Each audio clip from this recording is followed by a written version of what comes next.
सध्या पावसाळ्याची वाट हा प्रत्येक जणच पाहतोय. म्हणजे अगदी शेतकऱ्यांपासून तर जे काही नेहमीचा कामधंदा करणारे नागरिक असतील, इतर सगळेच जण पाहत आहेत. कारण ह्या वर्षी उन्हाची जी काही तीव्रता होती ती प्रचंड होती. मात्र अजूनही पाऊस काही पोहोचलेला नाही म्हणावा असा.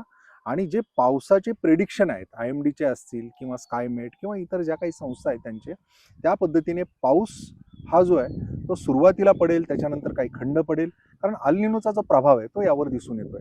आणि याच्यामुळेच शेतकऱ्यांना जे पेरणीच्या बाबतीत घाई करू नये असं सांगितलंय आणि पिकांची निवड देखील ही अशा पद्धतीने करावी की मध्ये पावसाचा जर खंड पडला तर ही पिकं जी आहेत ती टिकतील. मुळातच अशा पद्धतीच्या पिकांची निवड कशी करायची, नक्की पेरणी कधी करायची, याच प्रश्नांची उत्तरं मिळवण्यासाठी मी पोहोचलोय पुणे जिल्ह्यातल्या जुन्नर तालुक्यातल्या नारायणगाव कृषी महाविद्यालयामध्ये. आणि इथले जे प्राचार्य आहेत राधाकृष्ण गायकवाड, ते माझ्यासोबत आहेत. आत्ता जे पावसाचे जे अंदाज आहेत किंवा पेरणीच्या बाबतीत काहीसा विलंब होईल किंवा पावसाचा ओलावा बघून करावी, त्यासोबत पिकांची निवड कशी करावी असं सांगितलं जात आहे. काय सांगाल तुम्ही? अ, नक्कीच ही फार महत्त्वाची गोष्ट आहे.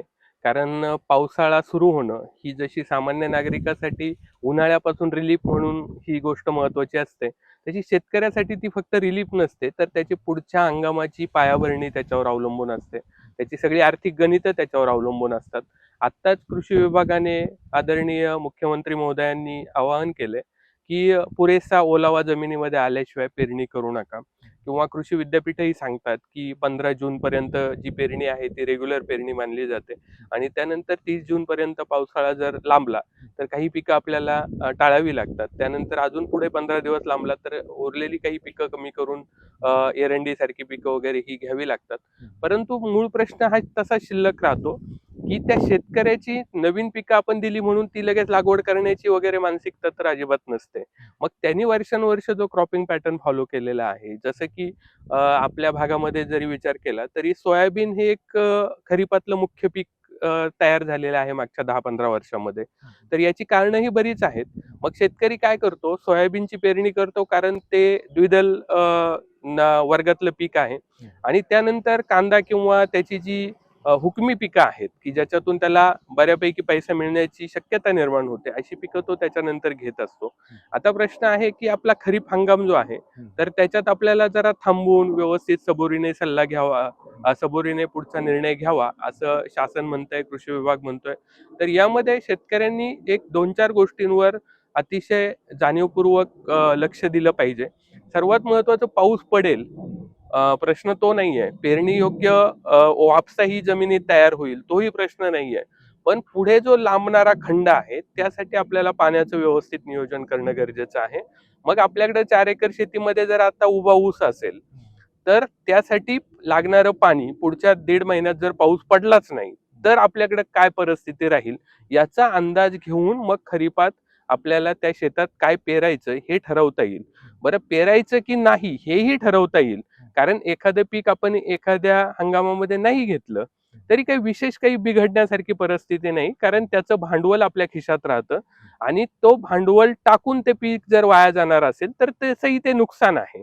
म्हणून शेतकऱ्यांनी या गोष्टीवर विचार केला पाहिजे, की माझ्याकडे 1 एकर शेती जर आता खरीपात सोयाबीन किंवा इतर खरीपाची पिकं पेरण्यायोग्य असेल, तर माझ्याकडे पहिलं पाणी किती उपलब्ध आहे याचा विचार करावा. त्या पाण्यामध्ये मला बहुवर्षायू फळबागा जगवायच्या आहेत. म्हणजे समजा माझ्याकडं डाळिंबाची बाग आहे, तर मला डाळिंबाची बाग जळू देऊन मागच्या 5-6 वर्षात तिच्यावर केलेला खर्च वाया घालवायचा आहे का? तर नाही. मग आपल्याला त्या पाण्यावर पहिल्यांदा डाळिंबाच्या बागा जगवल्या पाहिजेत किंवा बहुवर्षायू फळबागा जगवल्या पाहिजेत.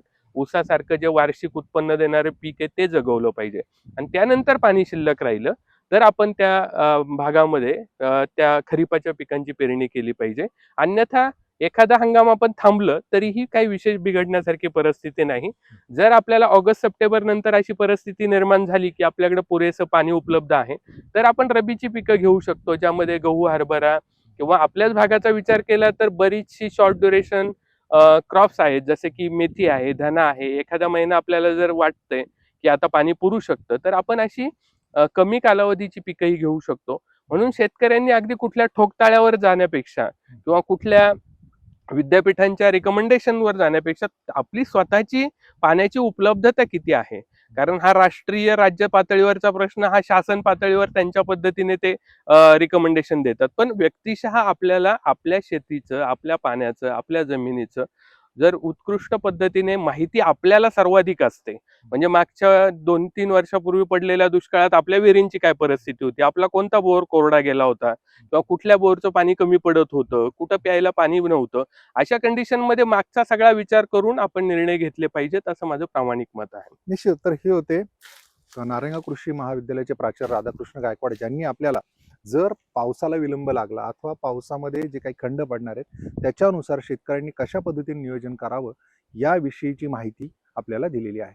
अविनाश पवार, NDTV मराठी, नारायणगाव, पुणे.